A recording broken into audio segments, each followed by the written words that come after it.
if you're in Japan and you wanted to make yourself a kimono, you would go to the store and buy yourself one of these, a tanmono. These are the bolts of fabric used to create a kimono, or a yukata in this case. This is a cotton indigo dyed yukata that I'm about to sew, but I've cut it all from a length of fabric just like this. In fact, it came folded like this piece of cotton here. This is beautiful, just plain cotton, plain weaved as well, plain woven, sorry. Look at this packaging. Beautiful tassel, you've got a picture, a kabuki performer there. I wish I could read kanji, but I can't. So I don't know what that says. I know that this is from the Showa period, so from 1926 to 1989. At some point in that 60 years, this was made. And I'm sure right there it says this was made in 1972, but I can't read it, so I don't know. Someone will. This is what you make Japanese garments out of. Here, from the exact same period between 26 and 89, this is a bolt of silk, and it's used to make a rain jacket. And I think it's 12 meters long. This is probably about 11 meters long. And then over here, I have some red, just plain dyed red fabric, and these are used for linings. So you wouldn't make an actual garment out of them. They're used to put on the inside of a kimono. I'm going to make a yukata. Yukatas aren't lined, but I'm going to make this out of a bolt that I've just cut. So I washed it cold, then I pressed it to shrink out any shrinkage, and then I cut it, and I'm going to press it just one more time and then hand sew it together. Let's see how we go. I've already pre-cut it, but I'll give you a look. So this is the width here. You can see that they've got a selvage on each side, and this was 11 meters long all up. Absolutely beautiful. So it's cotton.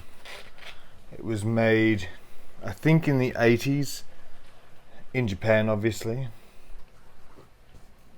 and it's a beautiful double happiness motif. You can see I've done some thread marking so I can match all these points up, because the length of cloth was cut so these go straight across in the right line. I'll get all that. I made a little coat hook for it as well. It's not actually part of a yukata, but I thought I'd make that for ease. I'll unravel it and I'll show you what they'll look like. But isn't it beautiful? It comes up as black, I think, on the screen, but this is a really dark indigo. Yeah, I can't seem to make that blue. And there you go. But anyway, it's blue and white, traditional yukata. Looks like something straight out of a bathhouse in an ukiyo-e print. Stunning. Here it is. The tanmono all cut up, ready to be sewn into a yukata. So I'll bring you down to the level. I've laid it out so you can see where the pieces lay. Of course, because the pattern matches so well, you can't tell that there's pieces here. These are the okumi, or the front extension, that overlaps when you wear it over the front. So on here, it would come out like that and just overlap. The sleeves up the top, and I've done thread markings on the pieces. So these two go together. The sleeve has a little triple dash as well. And on the other side, I've got double dashes. There's a double dash up there. It tells me where they match, which side's which, and how they match. So I know that these pieces need to be next to each other. And that up the top, this matches next to the body, and the top body is there next to the neck. First part you're doing when you're making a yukata or a kimono is putting your tomo eri on the eri, so the over collar onto the collar. This goes around here. Do I have one on here?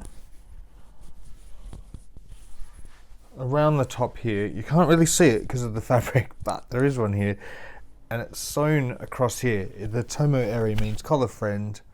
Sorry for hitting the microphone about 17 times then.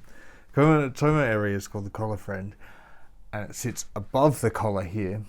So then once this gets a bit dirty just from wear or wears away itself, you take it off and you've got a fresh collar.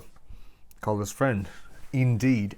What you need to do it is you get the collar, which is about 6 feet, $1.80 long, maybe $1.90 depending on how you've cut your pattern, and the tomo eri, which is 90 centimeters long.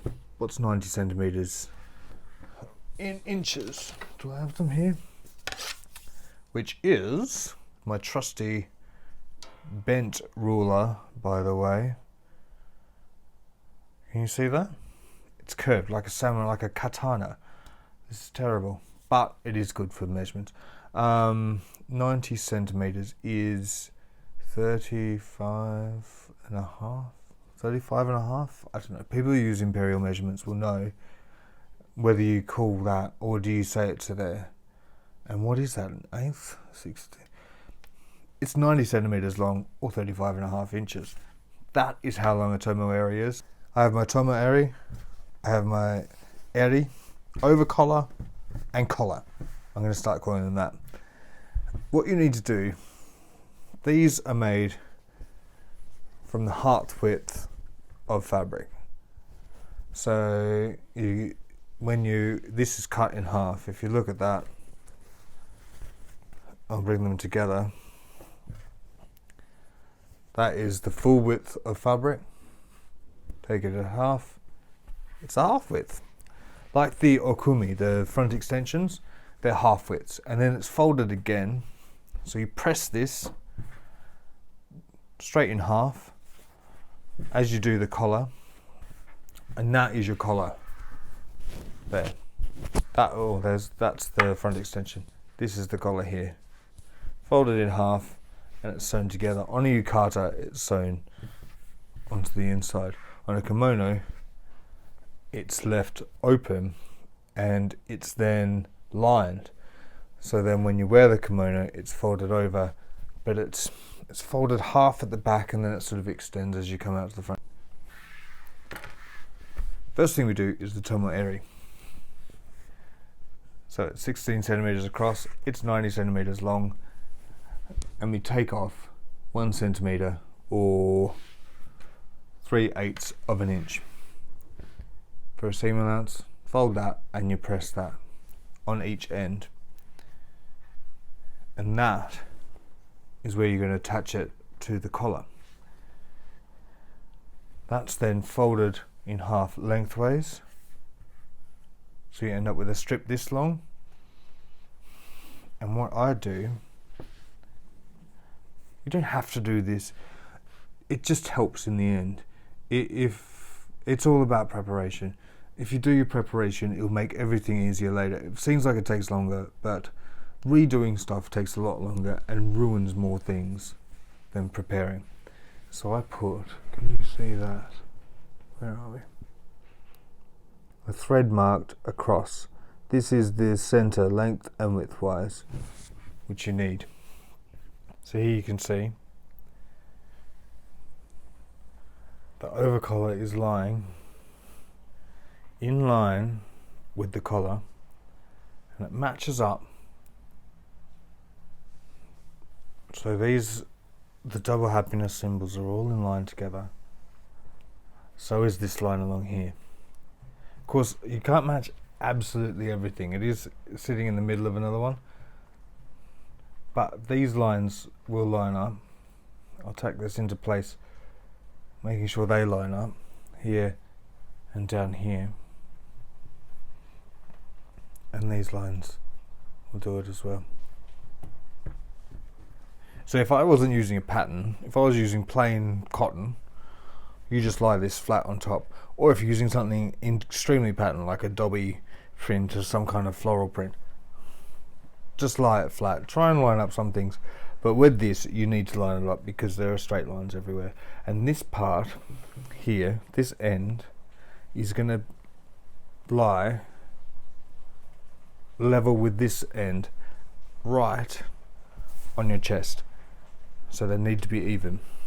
So I'll tack it there, and I'll tack it there, and I'll tack it there, and then I'll tack along the edge and along that edge.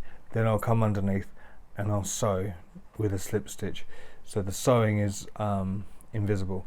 Then I'll take out the tacks and it will look beautiful. And then I'll baste it along the lengthwise edge within a seam allowance, so then it can be put onto the garment, and then we'll be done.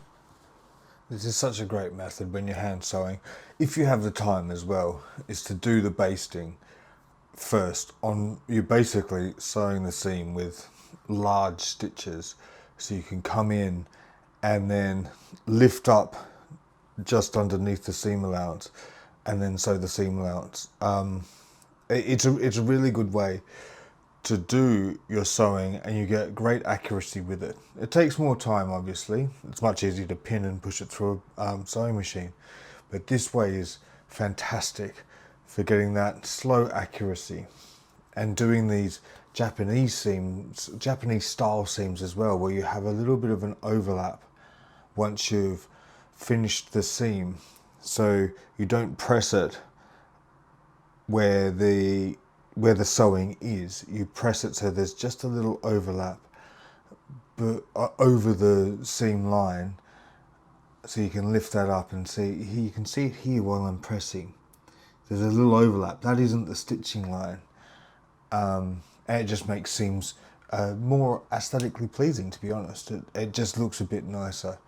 It gives the whole garment this soft feeling as well, because there isn't any harsh lines, and especially when you're using a pattern, the lines disappear even further when you press it in that manner. But it looks beautiful. You can see here with the tomo eri on top, and I'm just preparing that to press down and then do the stay stitch, which keeps the entire tomo eri on top of the eri while you're constructing the garment. It's such a beautiful fabric. This indigo, exactly what you want when you think, I want to make a yukata. This is exactly the kind of the fabric you want. The indigo dye with the straight lines and the Chinese symbols as well. Absolutely fantastic. Here again, this is a stay stitch, not an actual sewing stitch, so it's just a loose stitch to keep it in place before you sew it to the actual garment. Really relaxing, really lovely slow project to have. If you can find yourself, and you can find yourself a bolt of fabric like this, you can find them on eBay and Etsy. It's such a lovely just a slow project. There's nothing rushed about this. You can't do this fast. It's meditative, and it's lovely.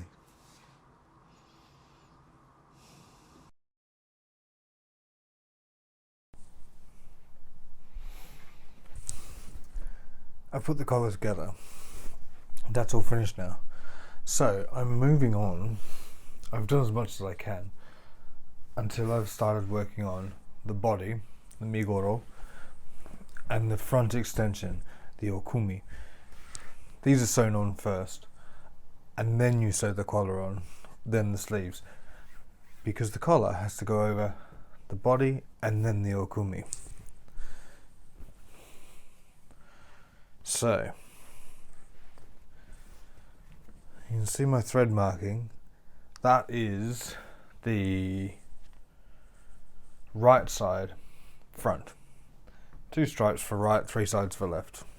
That's my system. You can have whatever you want. And I can see down here as well, I've marked where the sleeve meets, so I can tell that's right side outside seam, and the front extension joins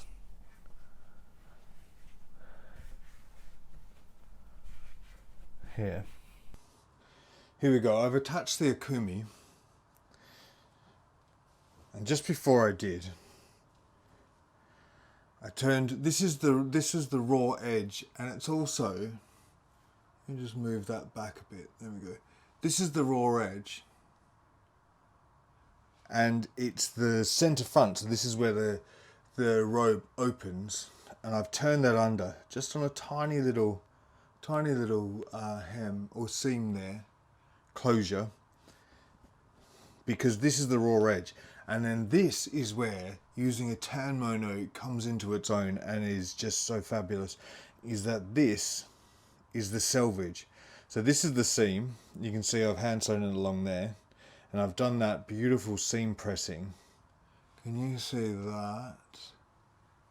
Here, yeah. Where it's been pressed with it's covered like that, covered pressing. It just sits higher and it floats, and it looks fantastic, especially when you're pattern matching. It looks a lot more better. It looks a lot better than if you had a seam there to just set it back a couple of millimeters, less than 1/4 of an inch. But this is the thing. So this is the selvage of the Akumi, and this is the selvage of the main body. So the front extension and the main body meeting. And you can see here I've done about a 3/4 of an inch, about a centimetre seam, which is extremely narrow for a Japanese garment, because Japanese people are slimmer. So when I went to, well, when I go to Japan, I go into vintage kimono stores, and I look at yukatas and kimono, and they always say, "Oh, we've got nothing for you here," as not in a mean way, but I'm not slim. I'm a large Australian man, and these are made for small Japanese people, and they don't fit because they're just too big. But if you make it yourself, you can. So this is very slim. In fact, I'll show you. I've got a Japanese yukata here that I've bought in a thrift store in London, actually, and it's a vintage shop.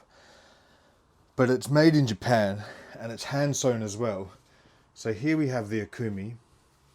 There's the outside edge, the center front. This is where it meets the body, and I'll show you just what I mean by these, the amount of seam allowance you use and the differences in the panel width. For this is made for a Japanese woman in Japan. This is made for a large Australian man, and it was sewn together in England. So it's a very different situation, but here we go. So the Akumi, actually, the width of the Akumi doesn't change that much, but it's when it goes to the actual body piece you'll see. But here you'll see a huge difference. So there's the front. See that it's just turned under there, just the same as here. And the hem, only a small hem, 3/4 of an inch, about a centimetre. And then this is where the difference is. So there's my seam there, and I've pressed it back. They've pressed it forwards. It's a whole other world. I'm going to go through this seam because it is so fantastic. So there's mine, and there's my selvage edge. You know, it's a finger's width. This is this is the Japanese version. So this is the body piece that's come all the way across here, and this is how big their seam allowance is. That is 6 centimeters, 2.5 inches wide, and there's the selvage edge there, along there with some writing on it, and so that's the difference. And this is the thing about kimono, and if you use a tanmono or you use the pattern that I've made, which turns all the strips into the size of a tanmono, is you're not cutting, you never subtract from the fabric. What you do is you alter your seams, and you alter the way you create it to then make it different sizes. And that's the thing. So here, if they then gave this to their grandmother, and maybe she was a bit wider, or they had a child who was a bit larger than the initial person who wore this, you would unpick these seams, press it all again and stuff, and then if you needed to, you would make it to this width, the one that I've done. But here this is to fit someone else. So I'll show you actually on the body piece. Can you see that? Yeah, that's the Akumi, there's the seam, and this is the center back seam. And so I have mine at 32 centimeters, that is, which is just over 12 inches wide. And then this is the Japanese yukata. So the seam here for the Akumi is there, and then the center back seam is here. Oh my goodness, look at this. That's my center back seam there, and that's theirs there. So what's that distance? 2.5 inches. No, it's more than 2.5 inches.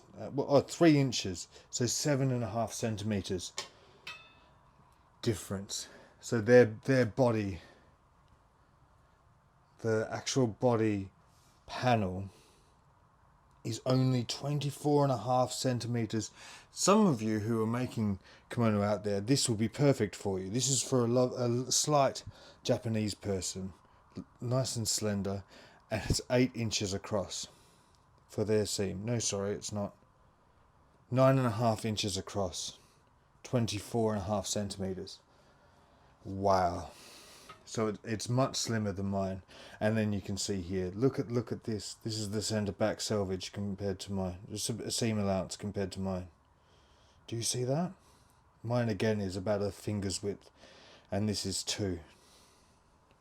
Now the other thing, while I've got this here with you, so I've got my selvages. They press across because they're the seam allowances, sorry. They are the selvage and the seam allowance. That's why I keep getting mixed up. I've got them pressed across and they sit quite nicely. I've done that pressing method so it sits over the side of it. But they sit nicely there because they're only small. But here, obviously, you've got these enormous seam allowances. So what do you do with all that seam allowances? Again, you never subtract. But you see here, it's anchored with a really small stitch. So that's picking up. I'm going to bring it up to the camera and I hope you can see this. Where are we? There we go. You can see here it's picking up a couple of threads from the body and then it trails underneath and then you do 2 stitches here on the thread. And then on the other side, the other thing about Japan is you don't hide the work. The work is fine and the work is so good. You can see that. These are stitches coming through from the other side. There's nothing wrong with showing how something's made. This is where the artistry is. And it's one of my favourite things. Look at that. So you can see over here, just little stabs. Dot, dot, dot, dot, dot. Where the sewing has come through. But that's the thing. You've got these wide seams. So you anchor them down to the garment. And of course on something that's lined, you're not going to see these. This is a casual, this is a yukata, something to wear after bathing. And to sort of wear in the highest of summer or if you're around the house. But it doesn't, they don't mind showing the stitches. Oh, it's gorgeous, look at that. And then when it's on the white, you can't see it. But if it was lined, you wouldn't have that. You could easily hide it. But it just goes to show that you don't have to hide it. That's the important message there. While I have this, I will show you something else. I won't have it on this garment because I don't have what's called, if you've watched any of my other videos, I would have talked about the miyatsuguchi, which is the bit of, it's an opening under the sleeve, which is there to help put on an obi. So to help dress when you're wearing kimono. There's an opening there, just under the sleeve. So here is why I have that method of creating this with the fabric. I turn over the edges because it has to split here and then meet again with another part that's split. So that's why you have to have this seam has to be left open, has to be pressed open, and so does the seam. That's why I do the method I do and I don't just French seam all the way up to there. Though I have, but it's a bit messier. But look at this. So here's the seam allowance, there's the selvage of one side of the front of the body. This is the back of the body, and obviously that's one piece that goes all the way up and over. But that's the front, that's the back. This is the seam allowance, and it's been turned back, and they've anchored it down. But then look at this on the back. You've got, it comes away from the Miyatsuguchi. This is then the side seam, and they've got it so it diagonally comes across for a good length. Like, that is a really good length. It's slowly making its way across for 43 to 17 inches. It's just slowly, it's anchored on a diagonal across here, and then it meets down here with the rest of the side seam, with the selvage of the front. And then the side seam is then pressed and sewn forward to the front. Whereas when I make this, I would have that open all the way down to the hem. But they've got it, they close it after 40 centimeters, 17 inches, 40 centimeters after it comes together on the side seam. Absolutely fascinating. I often just sort of go through this and look at it, and I've got other kimono as well that I look through. This is the thing about seams. It's not just sew, serge, press. You can do so much with it. Anchoring it down and then leading it to join. When you have to have it open, it has to be open up here, and then lead it to join down here. It doesn't have to happen straight away, because this isn't mass production. Just beautiful. We saw in there the okumi, and we talked about the whole body being put together. So the centre back seam is put together, and then after the okumis have been attached, and then the collar is attached. Now, I made a coat hook, which you saw earlier there. Don't forget this. If you are making one, it's not part of a Japanese garment at all. They don't have them, but I do, because I hang this up on coat hooks in my bathroom when I use it every day. And the best way to put it on is to attach it to the body rather than the collar before you attach the collar. And it's very easy to forget because it's not part of this traditional fabric, but it's best to sew to the body. Just because it's anchored better, it's sewn once to the body and then over when you do the collar, so it's a stronger attachment. But put that on before you then attach the collar, and then the collar's hand sewn, so you can't see any stitching with that. But you sew it down one side on the inside from the centre back, all the way down one side, and then you'd go from the centre back down the other side. You don't sew it all as one big thing. You sew it from one side down and then the other side down. And then the sleeves are attached. Attaching the sleeves is quite simple as well. But aren't they just beautiful? And there again, this is the sleeves, using that selvage for the cuff. So you've just turned it over once, and there the cuffs have done. And then here, can you see that? You get your stitches coming through as well. I love that. I love that from the other kimono that I just showed. It's a lovely thing that you can show your work. I think it's a nice little touch. There's that seam floating above as well. I hope you enjoyed watching. I'm going to put it onto the mannequin now, and we'll have a look at it all as one. So here it is, all sewn, all done, and all handmade. Absolutely beautiful. You can see here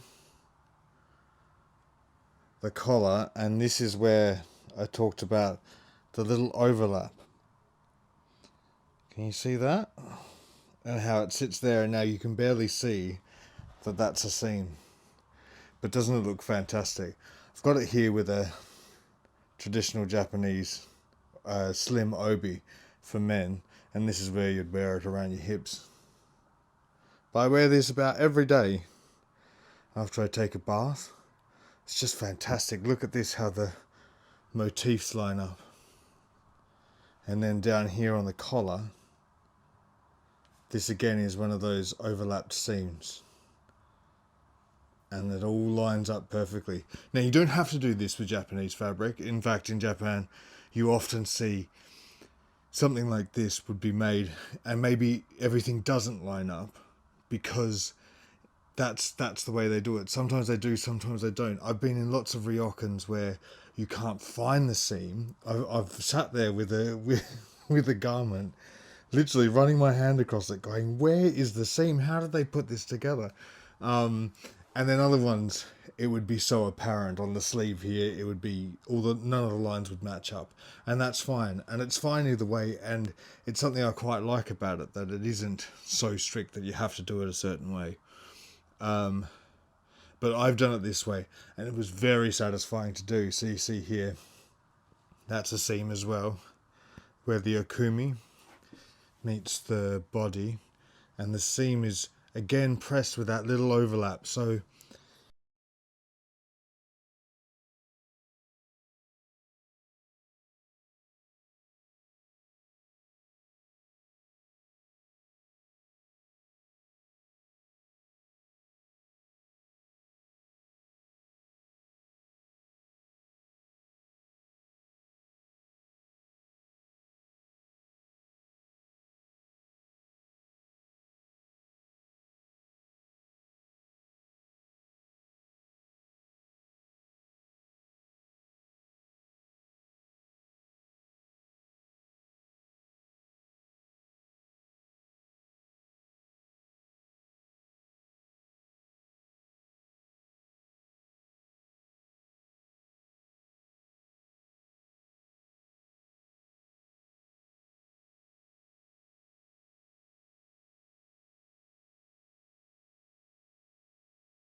here we go. I've unwrapped it, unsashed it, untied it, and now I can show you a bit more. These are the tomo area that I talked about. This is where they line up. So if you see, obviously when it's tied, they line up here, but you can see here where they line up, and it is just gorgeous. And here, look at that, the double happiness symbol going straight down.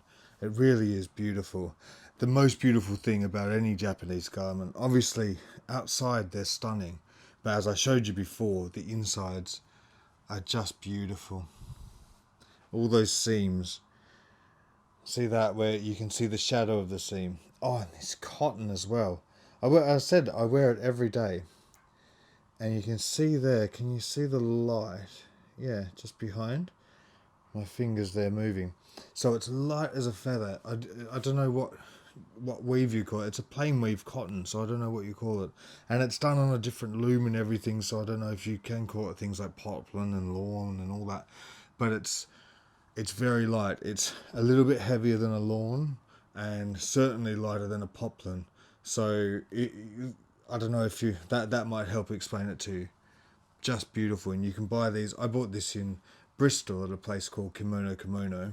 I've talked about that store before, and if you're in Bristol in the UK or near it, you should go to this store, because this is where I bought all those little tanmonos as well, and the person behind the counter is extremely knowledgeable. This isn't paid, they haven't sponsored this, they are just extremely good at what they do, and they should get the recognition for it. But it's just lovely, isn't it? Here, I'll swing it round as well, so you can see the back. The back is, look at that. Again, the double happiness, but that centre back seam with this beautiful indigo. When I made this, it wasn't until it all came together, or sort of halfway through, I realised I was making a white robe with blue, rather than a blue robe with white. When it was all wrapped up as a sort of single tanmono, I thought it would be a lot more blue and a lot less white, so it would be a blue yukata with white motifs. But it's completely the opposite. and it's a much whiter thing. So that was kind of interesting to see it come to life as I sewed it. To see it turn into something completely different that I didn't understand. And of course, it is white cotton, and it's dyed with indigo. But yeah, I found that interesting that wrapped up it can look so different once it's made into an actual garment. Isn't that beautiful how the line, once it starts to gather and drape, what the line does. Absolutely beautiful.